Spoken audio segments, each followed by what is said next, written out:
ഇന്ന് ജൂൺ 9 ഈ ആഴ്ച OTT റിലീസ് ആകുമെന്ന് ഉറപ്പാക്കപ്പെട്ട സിനിമകളുടെ ഇതുൾപ്പെടെ 8 OTT അപ്ഡേറ്റുകൾ വന്നിരിക്കുകയാണ്. ആദ്യത്തേത് ഇതിനോടകം തന്നെ OTT റിലീസായ ഡിയർ ഡാഡി എന്ന തെലുഗു സിനിമയുടെ അപ്ഡേറ്റ് ആണ്. ചിത്രം ഇപ്പോഴത്തെ തെലുഗു ഭാഷയിൽ മാത്രം ETV വിൻ OTT പ്ലാറ്റ്ഫോമിൽ റിലീസ് ആയിരിക്കുകയാണ്.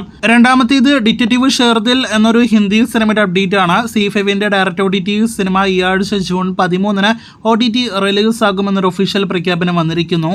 തമിഴിൽ നിന്നുള്ളൊരു ഇൻവെസ്റ്റിഗേഷൻ സിനിമയാണ് 11. ചിത്രവും ഈ ആഴ്ച OTT റിലീസാകും. തമിഴ് OTT പ്ലാറ്റ്ഫോമിലൂടെ ജൂൺ 13 സിനിമ OTT റിലീസാകുന്നതാണ്. ദി പ്രോസിക്യൂട്ടർ എന്നൊരു വിദേശ സിനിമ കൂടി ഈ ആഴ്ച OTT റിലീസാകുന്നു. ഈ വിദേശ രാജ്യ ചിത്രം ലയൺസ് ഗേറ്റ് പ്ലേ OTT പ്ലാറ്റ്ഫോമിലൂടെ ഇംഗ്ലീഷ്, ഹിന്ദി, തമിഴ്, തെലുഗു ഭാഷകളിൽ ലഭ്യമാകുന്നതാണ്. നടി സമന്ത നിർമ്മിച്ച ഒരു തെലുഗു സിനിമയാണ് നേരത്തെ തിയേറ്ററുകളിലേക്ക് എത്തിയ ശുഭം. ചിത്രവും ഈ ആഴ്ച ജൂൺ 13 ജിയോ ഹോട്ട്സ്റ്റാറിൽ OTT റിലീസാകുന്നതാണ്.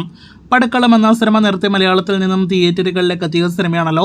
സുരാജ്, ഷറഫുദ്ദീൻ തുടങ്ങിയവർക്ക് അഭിനയിച്ച നല്ല അഭിപ്രായങ്ങൾ ലഭ്യമായ മികച്ച കളക്ഷനും നേടിയെടുത്ത സിനിമ അങ്ങനെ കാത്തിരിപ്പിനൊടുവിൽ ജൂൺ 10 അതായത് ഇന്ന് അർദ്ധരാത്രി 12 മണിയോടെ OTT റിലീസാകുകയാണ്. ജിയോ ഹോട്ട്സ്റ്റാറിലൂടെ സിനിമ പാൻ ഇന്ത്യൻ ഭാഷകളിൽ റിലീസാകുന്നതാണ്. ഏപ്രിൽ മാസം തിയേറ്ററുകളിലേക്ക് എത്തിയൊരു ബോളിവുഡ് സിനിമയാണല്ലോ കേസരി ചാപ്റ്റർ 2. അക്ഷയ് കുമാർ നായകനായി എത്തിയ സിനിമ ഈ ആഴ്ച ജിയോ ഹോട്ട്സ്റ്റാറിലൂടെ OTT റിലീസാകുമെന്നൊരു അൺഒഫീഷ്യൽ അപ്ഡേറ്റ് ആണ് അവസാനമായിട്ട് വന്നിരിക്കുന്നത്.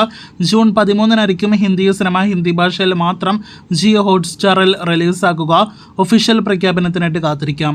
അവസാനത്തേത് ആലപ്പുഴ ജിംഖാന എന്ന ഒരുപാട് മലയാളികൾ കാത്തിരിക്കുന്ന സിനിമയുടെ അപ്ഡേറ്റ് ആണ്. ഈ സിനിമയും അങ്ങനെ കാത്തിരിപ്പിനോട് ഈ ആഴ്ച OTT റിലീസാകുകയാണ്. സോണി ലിവിലൂടെ ജൂൺ 13 സിനിമ പാൻ ഇന്ത്യൻ ഭാഷകളിൽ OTT റിലീസാകുമെന്ന് പ്രഖ്യാപനം വന്നിരിക്കുന്നത്. പക്ഷെ പതിവ് സോണി ലിവിന്റെ സിനിമകളുടെ അതേ രീതിയിൽ ഒരു ദിവസം മുന്നേ ജൂൺ 12 തന്നെ സിനിമയും OTT ലഭ്യമാകുന്നതാണ്. അപ്പോൾ കാത്തിരിക്കൂ കൂടുതൽ OTT വാർത്തകൾക്ക്.